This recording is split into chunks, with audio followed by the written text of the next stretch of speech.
ravi de vous retrouver pour ce nouveau totem que nous organisons aujourd'hui donc, au Hub de BPI France, pour rappel. Le sujet aujourd'hui, comment allier la RSE avec les enjeux de commerce online. On va pouvoir y réfléchir ensemble.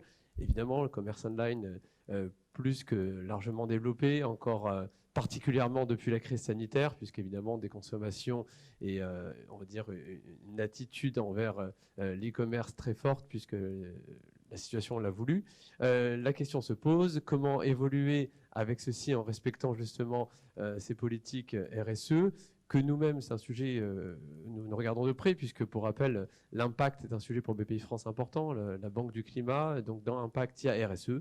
C'est un sujet voilà, que nous souhaitions traiter avec vous. On a la chance pour le faire d'avoir 3 startups qui vont pouvoir témoigner, Choose, Foam et Back Market, qui seront présents et qu'on va appeler tout à l'heure pour venir nourrir cette problématique. Notre invité du jour, Cyril Bess, qui est le dirigeant du cabinet Univerretail, qui sera là pour justement challenger nos 3 start-upers et justement nous apporter un peu de réflexion. Et enfin, cette table ronde va être animée par Florie de Bayeux, qui est donc notre partenaire avec Uzbek Erika depuis plus d'1 an, avec qui nous travaillons sur ces totems que nous organisons. Avant de laisser Florie venir sur scène, je vous rappelle simplement 2 événements qui vont avoir lieu d'ici la fin du mois. Un événement co-organisé avec WeSpeak Retail le 22 juin prochain, on va vous mettre le lien, qui est donc justement sur cet enjeu de consommation online. Et à la fin du mois, 29 juin, vous avez un événement justement sur des enjeux d'impact. Et donc on a un événement dédié, tout un mapping impact que nous serons ravis de vous présenter et pour lequel nous vous attendons nombreux sur cet événement.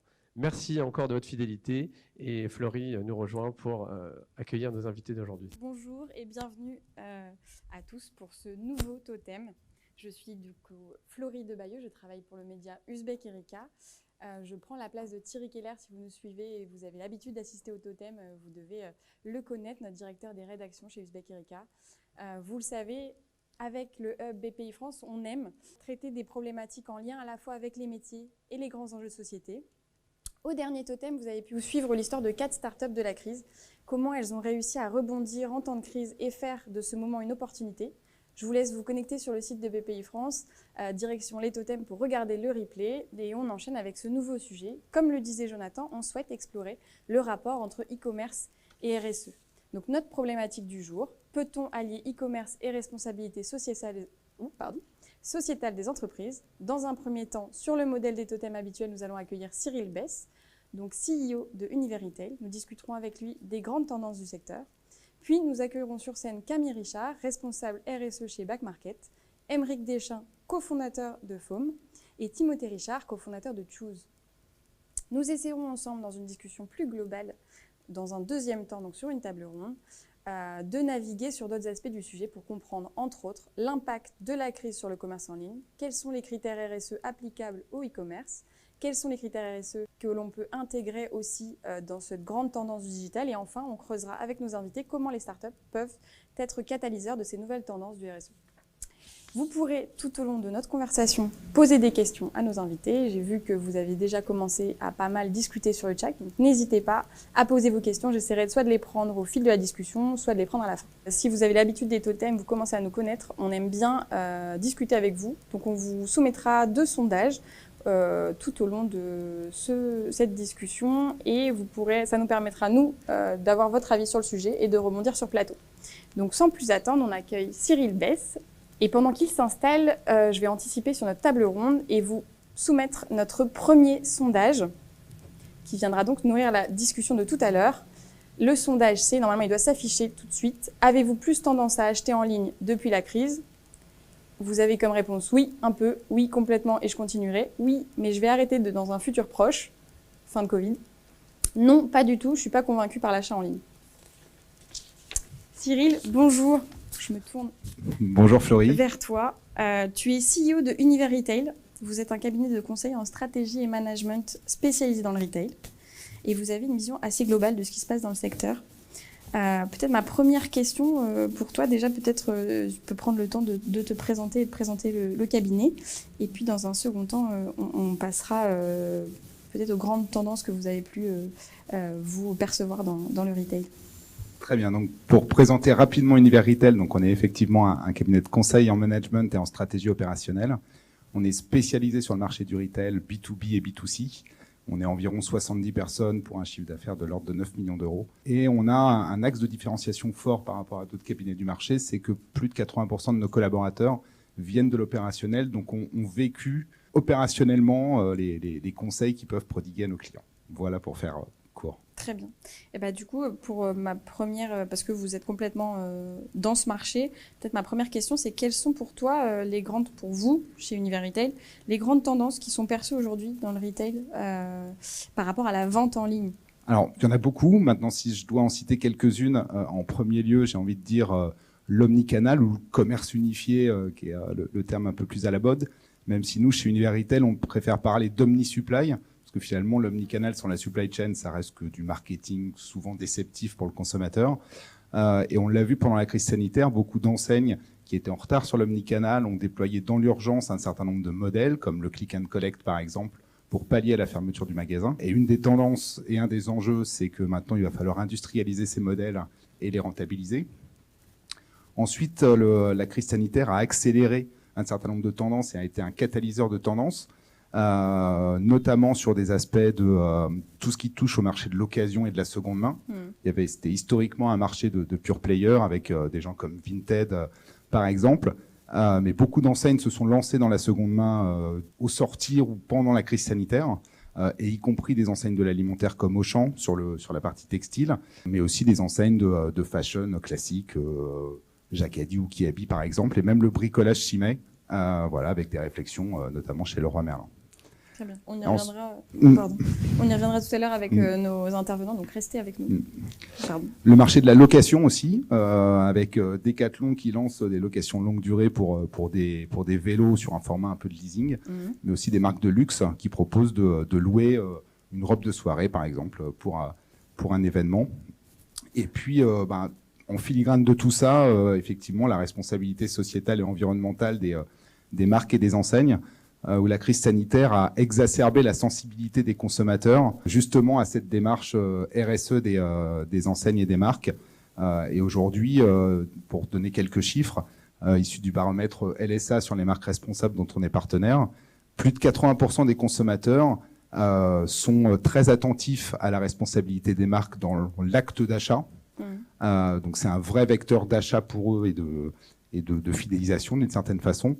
Et par contre, quand on leur pose la question de savoir sur les 3 piliers de la RSE qui sont un pilier économique, social et environnemental, est-ce qu'ils trouvent que les marques sont suffisamment engagées? Il y a moins de 40% des consommateurs qui trouvent que les marques sont suffisamment engagées sur ces 3 piliers. 60% qui disent qu'on n'est pas assez engagé. Voilà, donc ça permet de mesurer le chemin encore à parcourir pour les marques et les enseignes pour répondre à cette sensibilité exacerbée des consommateurs autour du développement durable, de l'éco-responsabilité, etc. Parce et en plus, on a senti que cette sensibilité, elle s'est accrue avec la crise et que du coup, on avait un besoin de répondre encore plus vite côté marque. Peut-être je passe à ma deuxième question. Quels sont, selon toi, selon vous, chez Univers Retail, les leviers qui permettent de consommer plus responsable? Alors, il y en a plein, et j'y arriverai jamais à tous les citer. Par contre, pour une marque ou une enseigne, vu du consommateur, évidemment, il y a le produit en tant que tel. Donc, où est-ce qu'il est produit, comment il est fabriqué, avec quels matériaux et quels ingrédients, est-ce qu'il contient des allergènes dans le cadre de l'alimentaire, quel est son Nutri-Score. Donc ça, c'est le produit en lui-même. Ensuite, il y a tout ce qui va être packaging autour du produit. Est-ce que le packaging est recyclable? Est-ce qu'il contient, à l'inverse, des matériaux non recyclables? Et puis, il y a tous les sujets liés au transport. Donc, comment il est acheminé?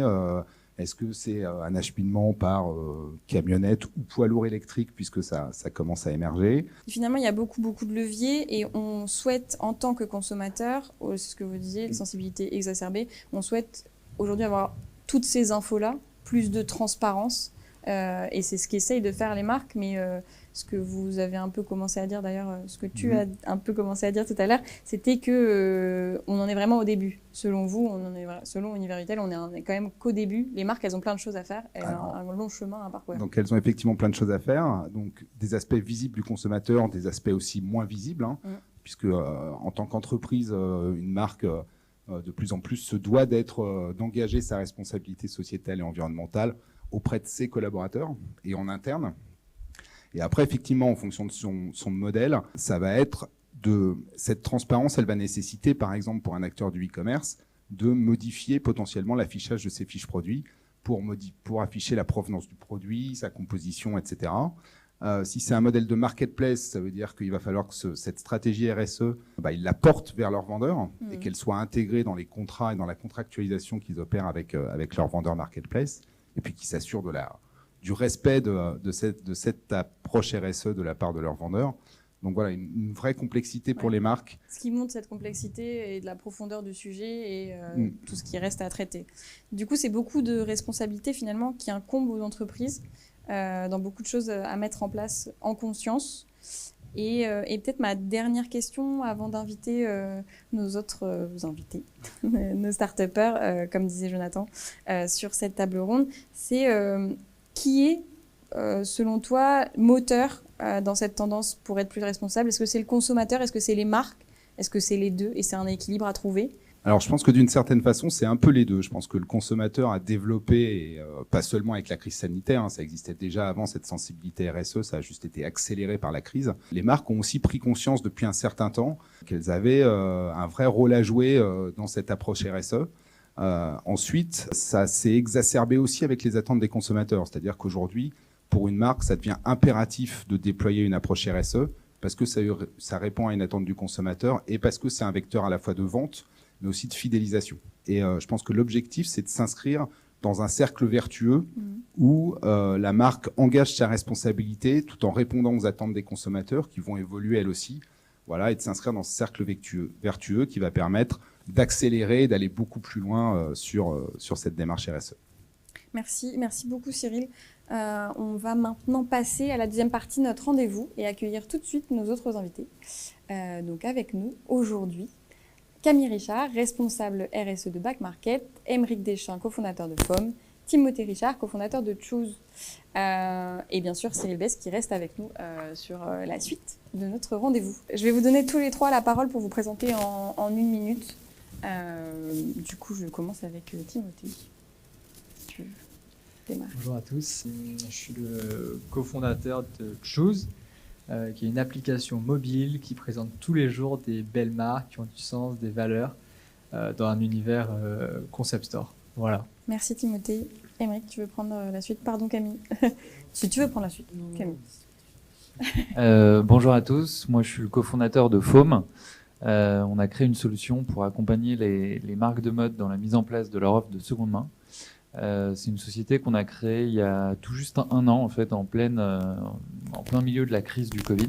Notre métier, c'est de nous occuper de toute la partie technologique et logistique liée à la seconde main, en mettant à disposition de nos clients, les marques, un site e-commerce dédié à la seconde main sur lequel les clients vont pouvoir revendre leurs produits en échange de bons d'achat. Et derrière, ces produits sont reconditionnés dans nos entrepôts.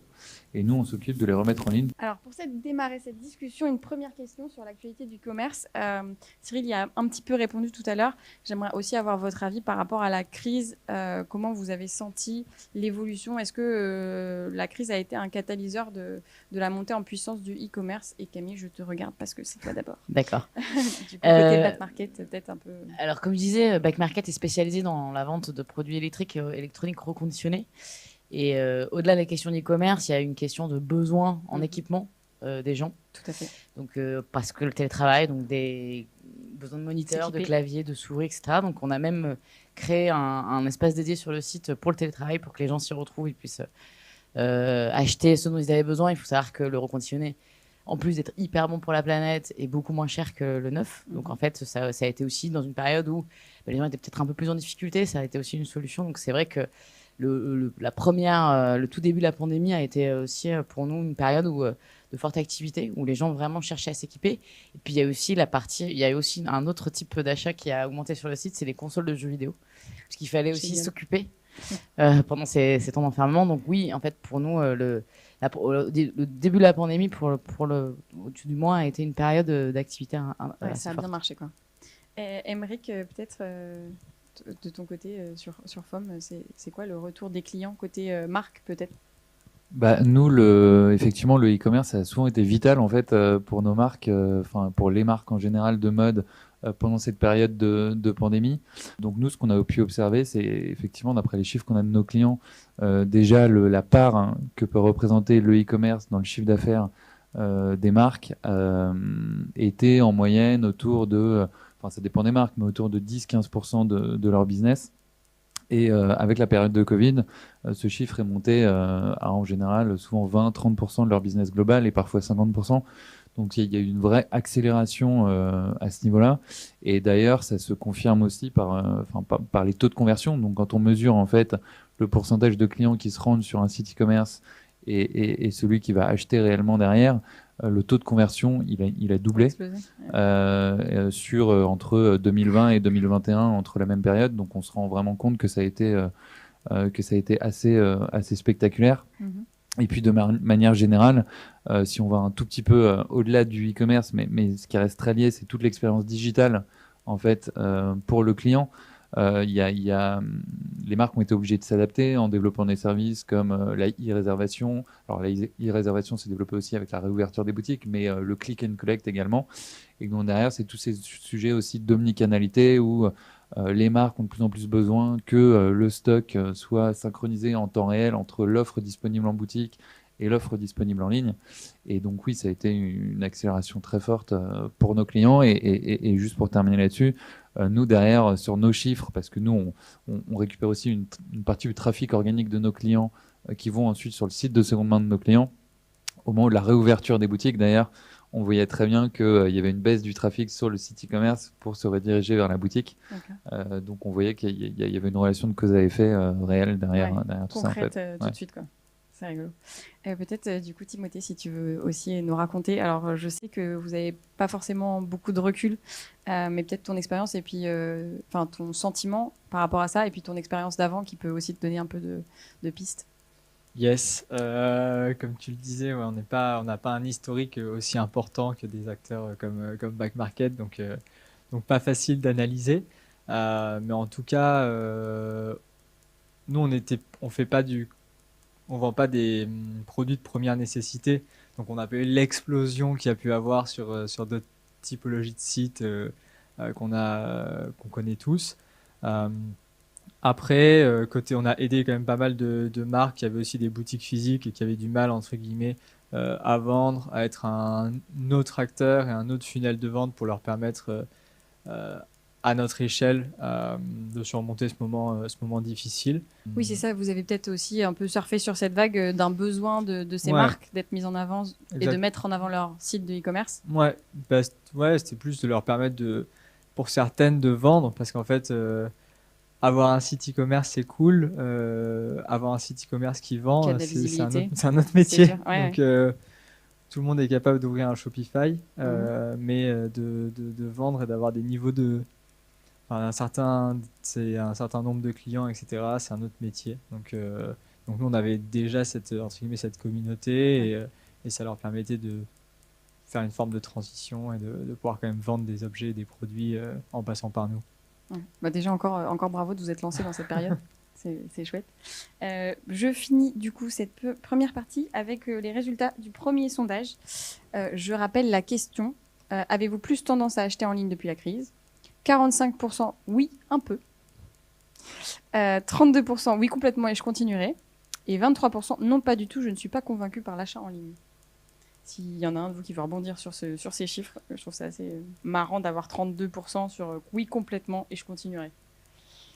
Et ça va un peu dans les tendances que vous nous disiez à l'instant. Pour la suite, peut-être Cyril, je me tourne vers toi. Et pour revenir sur le sujet qui nous concerne, qui est allié RSE et e-commerce, est-ce que tu penses que c'est plus difficile pour un site de e-commerce d'intégrer les référentiels RSE qu'on connaît aujourd'hui ? Tu disais aujourd'hui, il y a beaucoup de choses, c'est peut-être tellement vague et tellement compliqué de pouvoir balayer tous les sujets qu'englobe le concept de RSE. Qu'est-ce que tu penses sur ce point-là ? Je suis pas sûr que ce soit plus compliqué pour un site e-commerce d'embrasser largement le référentiel RSE. Et j'ai presque envie de dire que potentiellement c'est plus simple parce que les contraintes ne sont pas les mêmes qu'un distributeur qui est présent à la fois sur l'e-commerce et sur le physique, et qui, d'une certaine façon, doit s'inscrire dans une démarche RSE, à la fois focalisé sur ses sujets e-commerce, mais aussi focalisé sur son physique, sur les flux de transport entre ses entrepôts, voilà. Là où souvent les e-commerçants et souvent les pure players, alors, hormis Amazon, qu'on a un petit peu partout, mais il n'y a pas forcément pléthore d'entrepôts et de flux logistiques inter-entrepôts, en fait. Donc, par contre, la vraie problématique, c'est effectivement l'acquisition de l'information produit pour pouvoir la restituer aux consommateurs et de s'inscrire dans cette démarche de transparence. Et ensuite, c'est tout le pilotage du transport avec quelque chose qu'on voit de plus en plus émerger, qui s'appelle la slow logistique, où le concept, c'est de dire, finalement, on ne va pas aller à la course au délai de livraison comme peut le faire Amazon. On va préférer livrer plus tard, mais par contre, on va réduire significativement nos émissions carbone parce qu'on va faire que des tournées avec des camions pleins et des tournées organisées pour faire le moins de kilomètres possible finalement avec le camion ou la camionnette qui va livrer. Donc voilà, en synthèse, je suis pas sûr que ce soit plus compliqué pour un site e-commerce que pour un distributeur omnicanal entre guillemets. Peut-être Camille, de ton point de vue à toi sur ce référentiel et cette difficulté peut-être moindre d'ailleurs du coup pour un e-commerce. Alors il y a deux, et de ton expérience du coup. Il y a Backmarket, c'est une marketplace, donc c'est pas simplement le e-commerce, c'est-à-dire qu'on met en relation des reconditionneurs qui est un secteur très hétérogène, donc il y a à la fois des gros reconditionnaires et des tout petits, donc c'est assez particulier, et des clients finaux, en l'occurrence B2C. Nous, en fait, on a fait notre premier bilan carbone. Il vient de sortir, d'ailleurs, je fais la petite promo. Et donc, on a à la fois regardé nos émissions directes, donc ce qui était dû à notre marketing, à notre site, à nos bureaux, etc. Et ce qu'on peut appeler nos émissions indirectes, donc justement les livraisons que tu évoquais.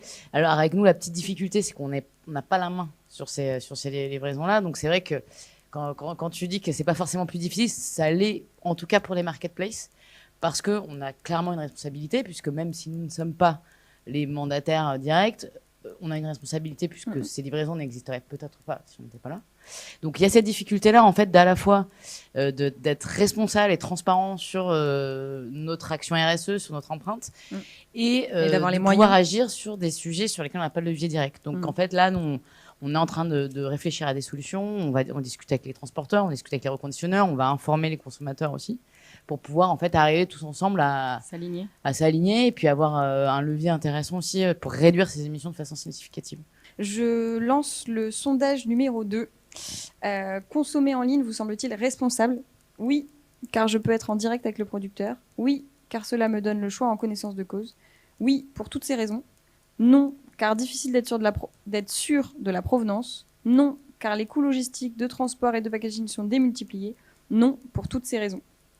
Je vous laisse répondre et on rebondira dessus après. Alors, lorsqu'on parle de RSE, on en a parlé tout à l'heure. Cyril a bien redéfini un peu le concept pour dire qu'on parlait de 3 dimensions, économique, sociale, environnementale. C'est pas toujours facile d'être à l'équilibre sur tous les aspects que ça englobe. Timothée, je me tourne vers toi. Cette question, c'est pour toi. Tu nous as parlé un peu de l'app de Choose, de vos envies en créant cette marketplace, de faire vos choix, de faire vos critères de sélection, de mettre en avant des marques qui vous plaisent, qui font sens pour vous. Et du coup, ma question, c'est comment vous avez formulé vos choix? Comment on fait pour choisir, pour donner le bon choix au consommateur qui vient sur Choose? Très bonne question. Dur de donner une réponse directe comme ça, mais je peux vous parler de la façon dont on travaille chez Choose. Nous, notre vision, en fait, c'est de se dire que on est passé d'une époque où il y avait peut-être 20 marques, 50 marques très connues dans le monde, à une époque où il y a des centaines de marques qui se lancent limite tous les jours grâce à Instagram et Shopify. Et en fait, nous, notre rôle et notre métier chez Choose, c'est de sélectionner les meilleurs et de les présenter tous les jours à nos utilisateurs. Déjà, on ne veut pas avoir un rôle moralisateur. Ce n'est pas notre mindset. Nous, de base, notre sélection, elle est imparfaite. On le sait. On ne peut pas être parfait. On est des humains. Et du coup, comment on va travailler? Déjà, on est une équipe de passionnés. Donc, on s'est entouré de passionnés de différents sujets, de différentes verticales comme les cosmétiques, la maroquinerie, le prêt-à-porter, etc. Et donc, notre premier filtre, entre guillemets, il va être humain. ou ça va être en discutant avec la marque, en comprenant ce qu'elle fait, en comprenant son histoire, qu'on va déjà avoir une première perception de si, entre guillemets, notre premier filtre, j'ai envie de dire, il est humain. Savoir ce que l'humain a envie de transmettre. Et j'insiste pas mal là-dessus. Pourquoi ? Parce que dans ces centaines de marques qui se lancent et qui émergent, il y a énormément de marques qui sont uniquement des produits sur lesquels on va mettre une marque, mais qui viennent d'entrepôts. Il n'y a aucune âme, il n'y a aucune histoire, et ça vient en entrepôt. Il y a des millions de produits comme ça, et c'est juste mettre une marque dessus, fin de l'histoire. Et nous, c'est un peu contre ça qu'on se bat, et on le voit avec nos clients et nos consommateurs. C'est un peu leur crainte, en fait. Ils vont voir quelque chose émerger sur Facebook, Instagram ou un autre réseau social. Ils vont l'acheter. Ils vont être excessivement déçus parce que quand ils vont recevoir le produit, ils vont se rendre compte que, en termes de qualité, c'est pas ça. Qu'en effet, ils vont vite se rendre compte que c'est une copie. Enfin bref, ils vont être déçus. Et nous, notre métier, c'est aussi un peu de faire ce filtre. C'est de sélectionner, de faire ce filtre. Et ensuite, ce qu'on disait tout à l'heure, ça résonnait pas mal, c'est on est là pour mettre en avant les histoires des marques qu'on présente. Donc, on a designé toute notre app pour qu'en un coup d'œil, un de nos utilisateurs il soit capable de voir si c'est fabriqué en France, de voir si c'est fabriqué en Europe, de voir si c'est, entre guillemets, éco-responsable, avec du détail, d'aller plus loin dans les fiches produits. On est en train de faire des vidéos avec les makers ou avec les créateurs pour qu'ils nous expliquent, qu'on aille dans leurs ateliers ou avec des directeurs artistiques pour qu'ils nous expliquent leur démarche. Nous, c'est cette logique, c'est de mettre l'humain au centre et d'essayer de le faire rayonner. Et pour conclure, nous, on a créé Choose parce que, en fait, il n'y avait rien, aucune marketplace qui nous touchait. On est des fans de concept store, de beaux objets, de belles histoires. Et en fait, on ne trouvait rien, aucune marketplace qui nous permettait d'avoir cette curation et de pouvoir découvrir plein de belles histoires et plein de beaux objets. Ouais, on était perdus dans les méandres d'Internet, quoi. Ouais. Et du coup, c'est un besoin qui part en fait de quelque chose de très fort, qui vient de nous. C'est-à-dire, et à chaque fois qu'on en discutait, on disait c'est vrai, il n'y a rien qui existe. Si je veux chercher une marque, je vais passer 2 heures sur Instagram. À la fin, j'en pourrai plus et genre je vais partir, quoi. Ouais. Donc une belle histoire qui ramène plein de belles histoires. Je vous invite à télécharger l'appli de Choose et vous verrez les tags si vous voulez consommer local, si vous voulez consommer différentes matières. Vous pouvez regarder sur Choose. Je vous invite, je l'ai fait moi aussi. Aymeric, je me tourne vers toi, peut-être en faisant le lien un peu avec ce que disait Timothée sur du coup comment elle s'engage en racontant des histoires les entreprises et peut-être comment ta boîte, FOM, propose de s'inclure dans leurs histoires. Et ma question, c'est plus sur la RSE. Comment vous vous intégrez dans la RSE des boîtes que vous démarchez ? Je pense qu'on peut faire le lien avec plusieurs choses qui ont été dites déjà au tout départ et puis ensuite sur ce que vient de dire Timothée. Déjà au départ, quand on sort le chiffre qu'il y a 40% des gens qui sont prêts à acheter plus responsable, par contre les gens qui sont souvent prêts à payer plus cher, il y a souvent un décalage entre ceux qui se disent prêts à payer plus cher et ceux qui vont réellement payer plus cher. Et donc derrière, comment est-ce qu'on convertit les gens à développer des usages qui vont réellement à changer un peu de comportement pour aller vers des choses qui sont plus durables. Et donc là, il y a effectivement ce que fait Timothée, et ça c'est le côté inspirationnel, c'est créer de l'émotion chez le client pour derrière être capable de l'orienter vers des choix qui sont plus vertueux. Et donc nous, je pense que la raison pour laquelle on arrive justement à bien se positionner par rapport à ça et à se positionner sur un sujet RSE qui va intéresser nos clients, c'est que notre sujet, il est hyper concret. Et donc, parce que souvent le problème, c'est que quand on parle de labels, de produits éco-conçus, c'est souvent difficilement palpable pour le client final. Et là, la seconde main est quelque chose de très concret, de très visible. Et voilà, quand on achète un produit de seconde main, c'est un produit qui a déjà vécu, donc il n'y a pas de matière vierge qui a été prélevée pour le fabriquer. Donc en fait, il n'y a pas de débat. C'est éco-responsable. Et c'est durable en tout cas. Et donc en plus, quand on met ça en parallèle avec les chiffres, Patagonia par exemple, qui a lancé son offre de seconde main depuis maintenant plusieurs années et qui explique qu'en allongeant la durée de vie d'un produit de 9 mois, on va réduire en fait son impact environnemental global de 20 à 30%. là, on comprend bien que ça a un impact également, enfin que ça a du sens dans la stratégie d'un RSE d'un client. Et pour le mettre en parallèle, ce que je disais avant, en moyenne en France, il y a à peu près 40 milliards d'articles de prêt-à-porter ou chaussures qui sont mis sur le marché chaque année. Et quand on sait que en moyenne, on ne porte que 30% de ce qu'on a dans son dressing, évidemment, là, ça prend également tout son sens. Et puis ensuite, il y a un deuxième point qui est peut-être pas directement lié à la stratégie RSE, mais sur lequel on peut quand même faire un lien assez évident. C'est on se pose tous la question du sens à peu près partout dans notre vie, que ce soit dans son job ou dans sa manière de consommer. Et la solution de Foam, pour le coup, est la seconde main, en fait, de manière générale. Et en tout cas, nous, la manière avec laquelle on a construit notre produit, c'est aussi un moyen de remettre du sens sur le prix. Parce que si vous êtes un acheteur de seconde main, vous allez pouvoir accéder à un produit pas cher, mais parce qu'il y a une raison valable à ça, c'est que ce produit, il a déjà vécu, et donc il est plus neuf, et donc vous allez y avoir accès à un prix plus attractif. Et aujourd'hui, les marques, elles sont, il y a beaucoup de marques qui sont dans la course dans le cercle vicieux de la course à la promotion, parce que aujourd'hui, on peut avoir du prix en allant sur énormément de plateformes différentes. Et du coup, en fait, le second moyen de proposer du prix à vos clients, c'est récompenser la fidélité.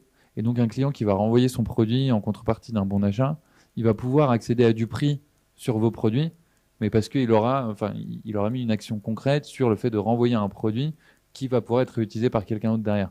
Donc, c'est vraiment, nous, c'est un peu la vision qu'on a aussi, c'est comment est-ce qu'on aide nos clients, les marques, à travers ces mécanismes, à sortir de cette course à la promotion permanente en leur permettant de remettre du sens sur le prix et la valeur du produit de manière générale.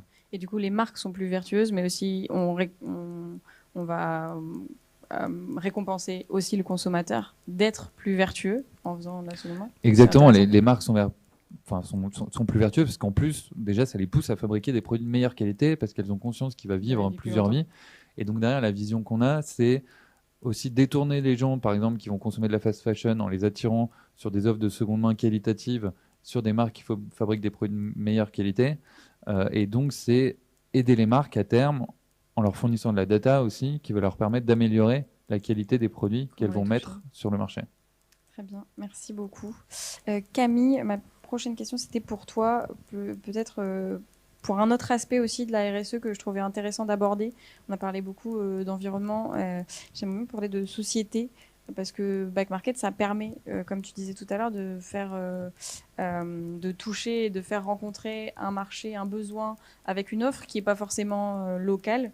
Vous êtes sur plusieurs pays, vous êtes sur plusieurs villes en France. Et donc, ça répond à une partie de la RSE qui est de démocratiser aussi la consommation. Est-ce que tu peux nous en dire un peu plus sur cet aspect de ton travail, toi, chez Back Market ? Alors, moi, mon travail, il n'est pas tellement dans la vente en tant que tel, mais c'est vrai qu'il y a plusieurs sujets autour de la tech et autour du rôle de ce qu'on appelle les big tech. Donc, c'est des entreprises qui produisent des produits tech qui sont très, très chers. Et en fait, le reconditionner, et ce que je disais tout à l'heure, c'est que ça a déjà un impact très intéressant sur l'environnement, puisque c'est ce que disait Émeric aussi, c'est qu'en fait, on réduit énormément l'empreinte environnementale d'un produit en lui donnant une seconde vie, et on réduit aussi énormément son prix.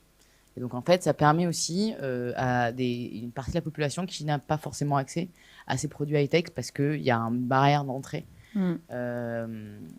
extrêmement élevée, d'avoir accès à ces produits-là. Après, le but premier de Back Market, c'était réduire l'impact du digital en rendant accessible cette solution qu'est le reconditionné, parce que l'électronique reconditionnée est quelque chose qui existe depuis très longtemps, mais qui n'était pas forcément très accessible aux consommateurs.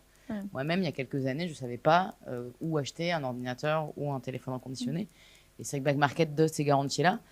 Et l'externalité positive de ça, c'est que le reconditionné ayant un prix très attractif, ça permet à plein de gens d'avoir accès en fait à des smartphones récents, à des ordinateurs récents, à s'équiper aussi, parce que aujourd'hui, on n'a pas le choix, on est obligé d'avoir des smartphones, des ordinateurs quand on veut étudier, quand on veut travailler, etc.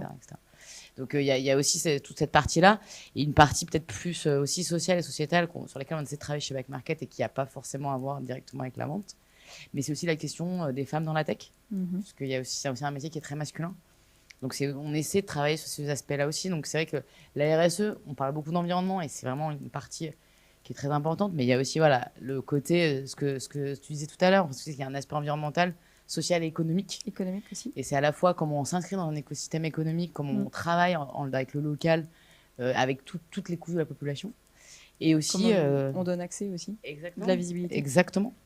Et puis évidemment également comment on travaille sur la diversité, l'inclusion dans ces métiers qui ne sont pas forcément accessibles à tout le monde. Merci, merci. Je crois que j'ai récupéré les résultats du sondage. C'est très ouvert.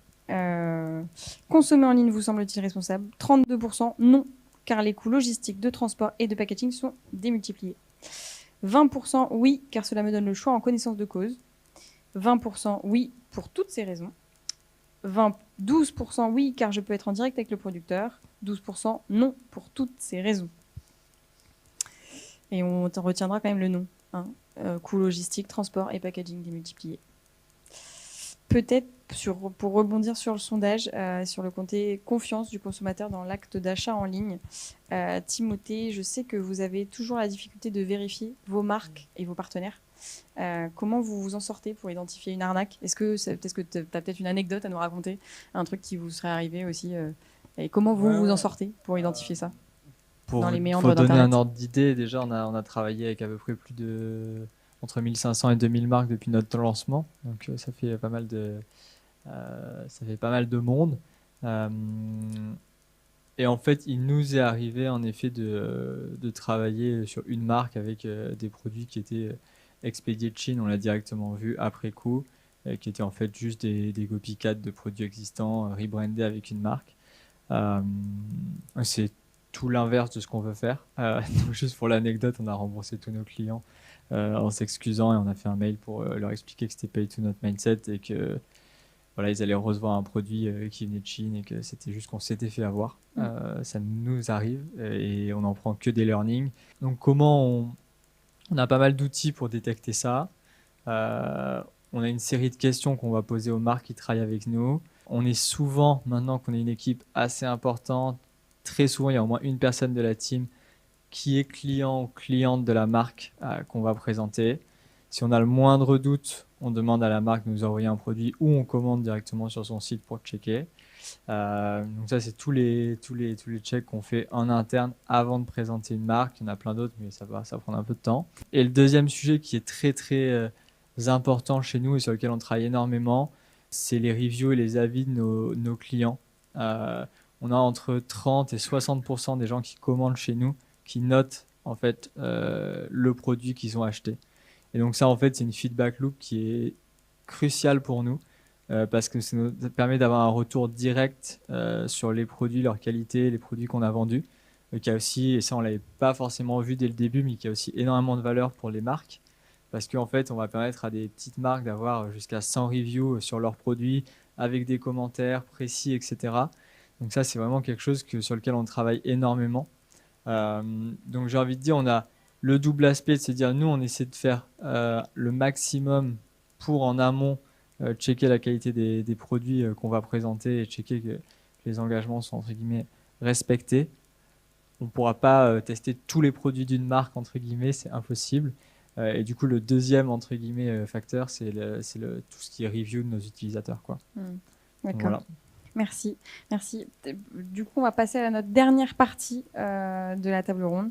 J'aimerais bien un peu creuser cette idée qu'on a déjà abordée, par exemple, avec toi, Aymeric, sur FOM, cette idée que vous venez en tant que petite entreprise, petite moyenne entreprise, pour Camille, vous venez aussi apporter des solutions, Cyril aussi à votre manière avec le cabinet, mais vous venez apporter des solutions aux grands groupes et les faire changer un peu de l'intérieur.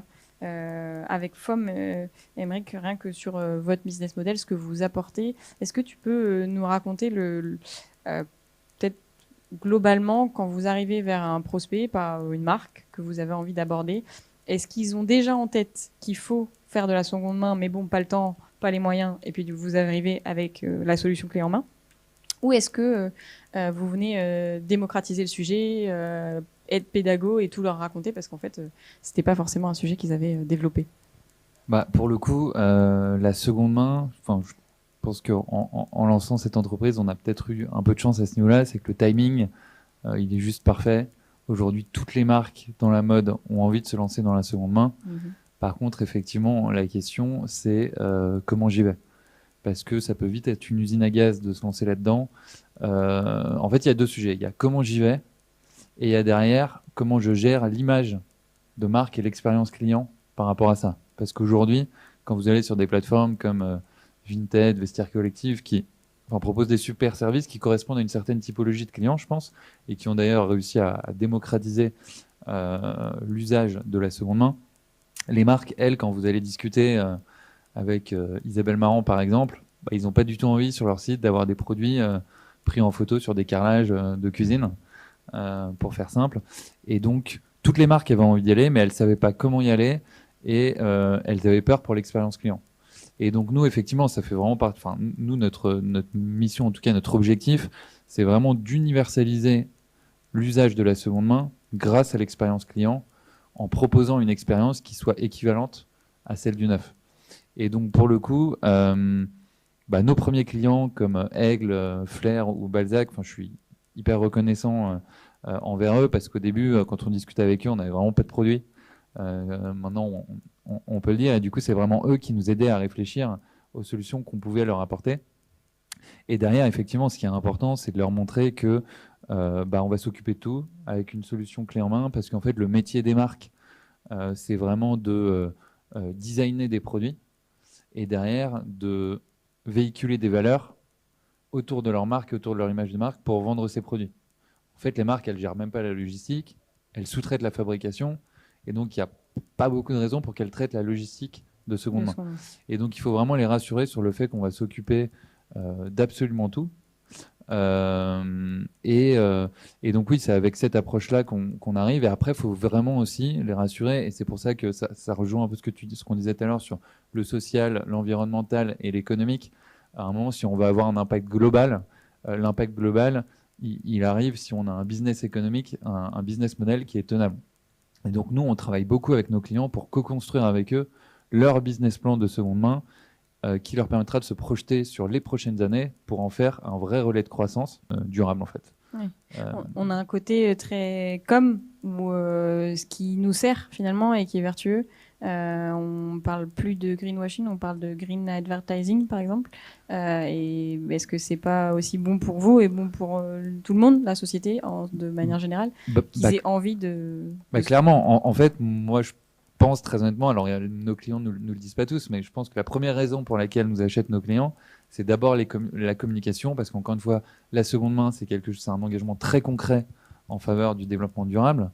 Mais maintenant, dans les relations qu'on a avec nos marques, on le sent très bien, elles se projettent sur le long terme, elles veulent intégrer ça en fil rouge dans toute leur communication et elles veulent l'activer de manière cohérente dans tout le parcours client. Et donc, elles se projettent vraiment sur le long terme parce qu'elles ont parfaitement conscience que déjà, c'est ce qu'attend le client, mais elles ont, en termes de développement durable, mais elles ont aussi conscience que derrière, il y a beaucoup de bénéfices, que ce soit en termes d'image, évidemment, mais aussi en termes d'acquisition, de fidélisation, et même de revenus. À terme, Patagonia explique que la seconde main, dans son business global, ça représentera 10 à 20% de ses volumes.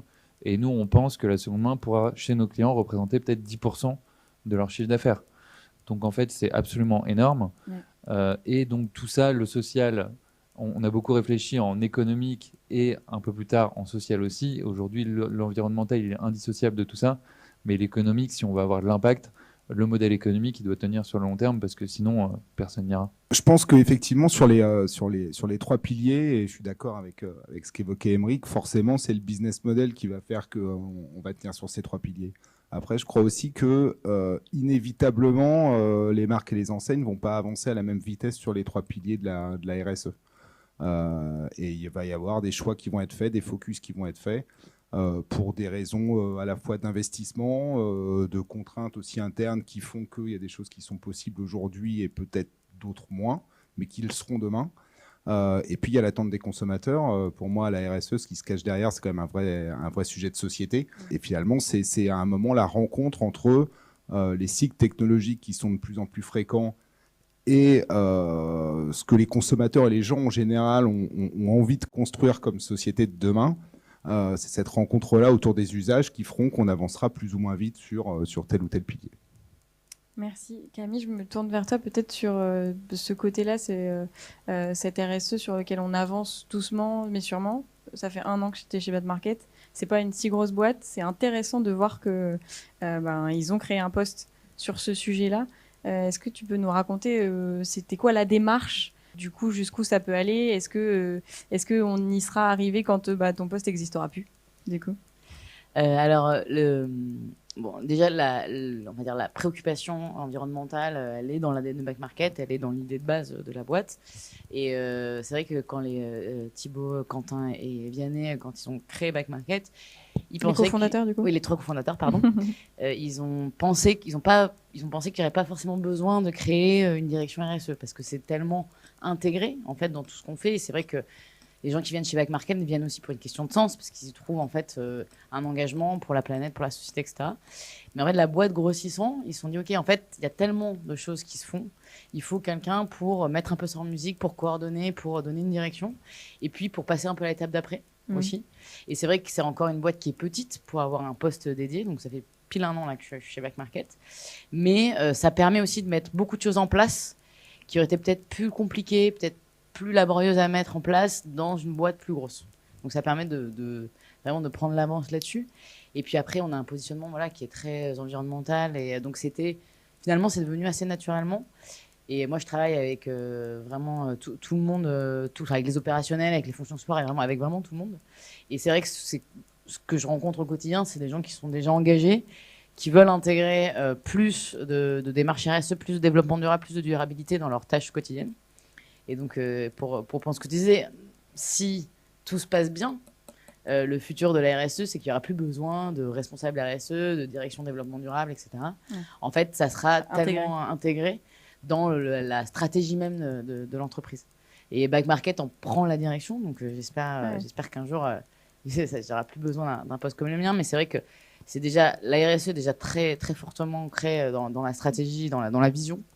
Mais il y a quand même besoin encore de quelqu'un qui aide à coordonner. Et idéalement, ça ruisselle sur tous vos fournisseurs, tous vos partenaires, tous les gens avec qui vous bossez. On est dans une démarche d'information auprès des consommateurs, parce que pour nous, en fait, on ne veut vraiment pas être dans une démarche de culpabilisation. On en parlait tout à l'heure aussi, de dire, en fait, c'est mal de consommer comme ça. En fait, c'est non. En fait, voici une solution facile. Allons-y tous ensemble. Faisons une révolution joyeuse autour de la consommation durable. Et donc, il y a déjà cet aspect-là. Après, on travaille aussi, évidemment, avec les reconditionneurs. On est en train de mettre en place un système d'évaluation qui repose sur des critères ESG, donc c'est environnement, social, gouvernance, des vendeurs qui vendent sur Back Market. Comme je disais, on discute aussi avec les transporteurs. Nos investisseurs sont aussi très, très focalisés sur ces sujets-là. Donc, en fait, toutes nos parties prenantes sont très engagées sur ces sujets-là. Et donc, on essaie de travailler ensemble. Et l'idée, c'est d'avoir l'impact le plus positif possible. Mais c'est toujours très complexe et dur de mettre tout ça en musique, de toute façon.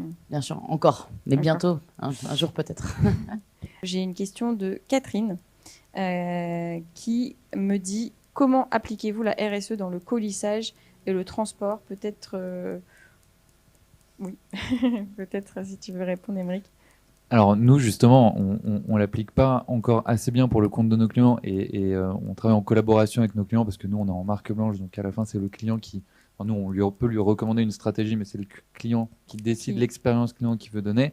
Et pour répondre sur le sujet du colisage, aujourd'hui, on voit plein de solutions qui sont en train de se développer avec des entreprises comme une start-up française, enfin une entreprise française qui s'appelle Ipli, ou une entreprise anglo-saxonne, je crois, ou nordique, qui s'appelle Repack, qui sont des solutions de colisage réutilisables.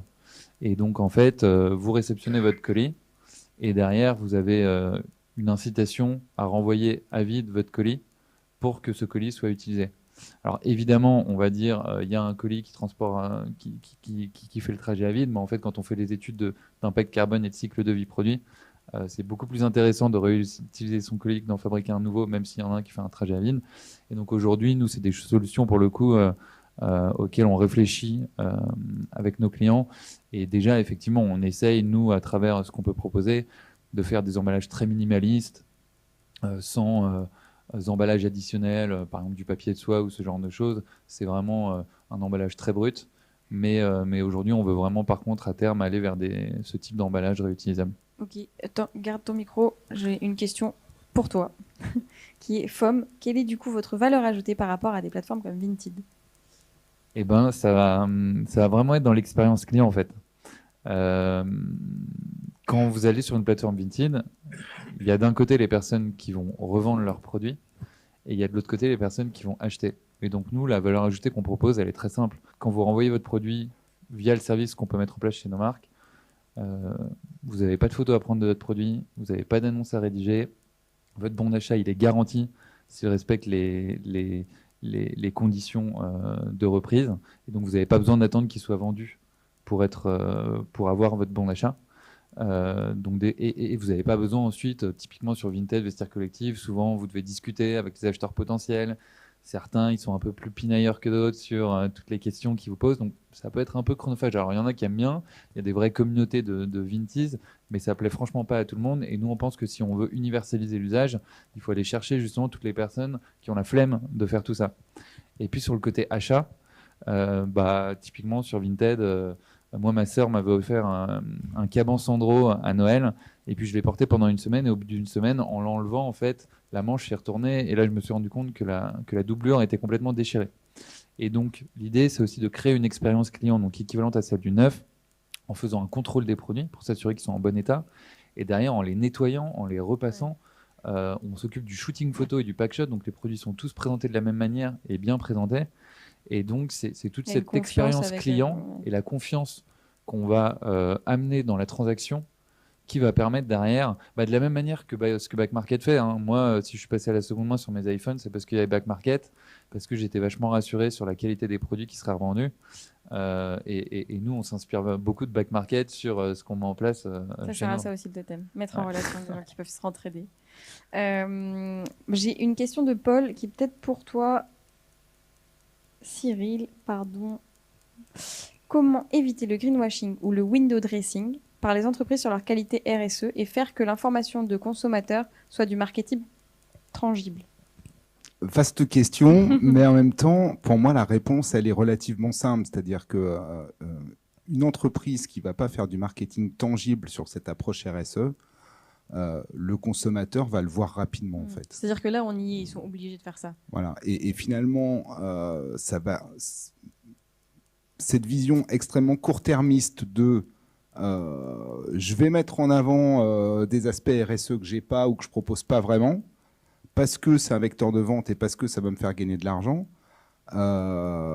Oui, à très court terme peut-être, mais le client, il partira, il reviendra jamais. Le coût d'acquisition du client, il est bien plus fort que le prix que ça a rapporté à l'enseigne ou à la marque qui a fait du greenwashing ou du marketing qui soit pas tangible sur son offre. Donc voilà, pour moi, c'est forcément s'inscrire dans quelque chose qui est pas durable, et les consommateurs vont s'en apercevoir extrêmement vite et fuir la marque. Et aujourd'hui, avec le phénomène des réseaux, tout se répand extrêmement vite et tout est viral extrêmement vite, notamment sur ces sujets-là. Donc c'est un très mauvais calcul de la part des marques et des enseignes. Quoi qu'il arrive, qu'on le veuille ou non, quoi. J'ai une question de Jean-Marc, peut-être que ce sera notre dernière question avant la fin. Elle n'est pas ciblée pour quelqu'un, donc qui veut la prendre. Calculez-vous la pollution numérique liée à l'exposition de la demande sur les sites e-marchands? Quelles démarches concrètes avez-vous déjà engagées sur ce sujet? La pollution numérique, c'est les empreintes carbone du site, j'imagine. Je pense qu'il veut dire ça. Ok, alors oui, bien sûr. Donc, comme je disais, nous, on a fait un bilan carbone, donc on sait qu'on retrouvera, on vous enverra le lien dans le. On sait quelles sont les émissions carbone qui sont liées au fait qu'on ait un site qui existe, etc. Donc, à partir de là, on est en train de réfléchir avec les équipes techniques, des équipes de Back Market, comment en fait on rend notre site aussi plus sobre. Il y a une question aussi de l'hébergement des data. Donc, en fait, quel type de data center on choisit, quel fournisseur. Enfin, il y a plein de choses à faire, en fait, là-dessus. Après, il faut quand même avoir on parle beaucoup de la pollution numérique et des data centers et du streaming, etc. Mais le vrai impact du digital, c'est la production des terminaux qui est plus de la moitié de l'impact du digital aujourd'hui. Donc, il faut voir tous ces aspects-là, en fait. Quand on parle de pollution numérique, il faut vraiment voir toute la chaîne de valeur. Et on a tous un petit rôle à jouer sur ces aspects-là. Sachant que vous, en plus, vous êtes créé sur cette partie-là de dire, bah voilà, nous, les devices, on vous offre. Oui, je prêche complètement pour ma chapelle, on est d'accord. J'avais une dernière peut-être petite question que je prends pas dans la communauté, mais que j'avais envie de vous poser, qui est juste parce qu'on est Uzbek Erika et qu'on aime bien explorer le futur. Peut-être si l'un d'entre vous a envie d'y répondre, c'est quoi pour vous la consommation en ligne de demain, ou une tendance souhaitable, une tendance que vous avez identifiée dernièrement et qui vous semble intéressante à aller explorer. Et on parlait de colissage tout à l'heure, il y en a peut-être d'autres. Je te sens... Ouais. Non, honnêtement, je sais pas si je suis chaud pour répondre à la question parce qu'elle est quand même pas, enfin, je suis pas vraiment devin. Mais moi, je dirais mais enfin, je pense que c'est comme souvent, les modèles, ils seront hybrides. Et par contre, ce qui est intéressant de voir, c'est que les offres de services sont de plus en plus, sont de plus en plus multiples. Et donc, l'idée, c'est derrière, c'est que en fonction de son besoin précis, il y a une offre précise qui répond. Et si on prend l'exemple de la mode, on peut avoir de la location parce que souvent pour la période des mariages, par exemple, le sujet de l'achat d'une robe, il revient souvent sur la table alors qu'en fait, derrière, on va la mettre qu'une fois. Donc ça peut être une offre adaptée. Ça ne veut pas dire qu'on fera que de la location parce qu'on aura toujours aussi besoin de s'acheter des vêtements neufs, des basiques, des t-shirts solides par contre qui durent dans le temps. Sur de la seconde main, typiquement, moi je peux être prêt à acheter de la seconde main sur un iPhone parce que ça a du sens pour moi et que je trouve que les innovations sur les nouveaux smartphones, elles ne sont pas essentielles pour moi, ou en tout cas pas suffisantes pour que je mette autant d'argent. Par contre, là plus récemment, j'ai acheté un scooter neuf parce que j'en avais vraiment besoin.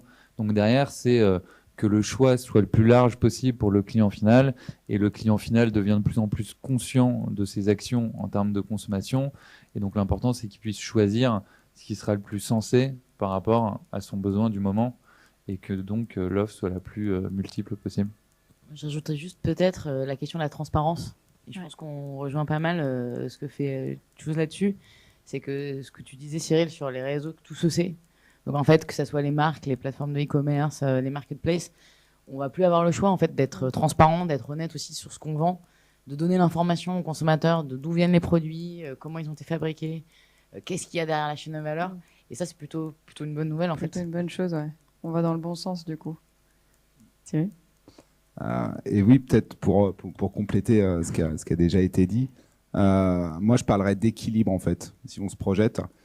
Équilibre effectivement entre la seconde main et le neuf, équilibre entre l'e-commerce et le offline aussi, parce qu'à un moment l'e-commerce c'est un vecteur de vente qui est en croissance, mais il y a aussi le offline et qui va pas mourir et qui va perdurer. Puis on est quand même content de se voir, quoi. Exactement.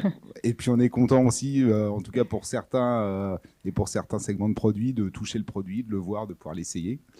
Et puis l'équilibre entre la qualité du produit, son empreinte carbone ou son empreinte RSE au sens large, et son prix. Parce qu'il ne faut pas oublier aussi que la RSE, sur certains segments, sur l'alimentaire par exemple, tout le monde parle de circuit court et de consommer local, ça a un prix. Et je pense que l'objectif, ça doit être d'avoir un juste équilibre entre justement le prix et la qualité de ce qu'on consomme, et de tendre en tout cas vers l'objectif de rendre accessible à tous le fait de consommer mieux et plus éco-responsable et de meilleure qualité. Merci à tous les quatre pour ces mots de la Merci. fin, et puis sur débat très équilibré aussi. C'est terminé pour aujourd'hui Totem. Merci à vous. Merci aussi à Claire Dubois-Louveau et Mathilde Léré de BPI France Le Hub pour leur travail sur ce projet. Merci à Léa de chez Uzbek aussi d'avoir travaillé avec moi sur ce projet. Merci à mon mentor et ami Thierry Keller d'Uzbek Erika de m'avoir encore une fois cédé la place sur ce rendez-vous. Nous vous retrouvons le 6 juillet prochain pour un nouvel épisode de Totem, consacré cette fois à l'évolution des ressources humaines. Salut à tous et à bientôt.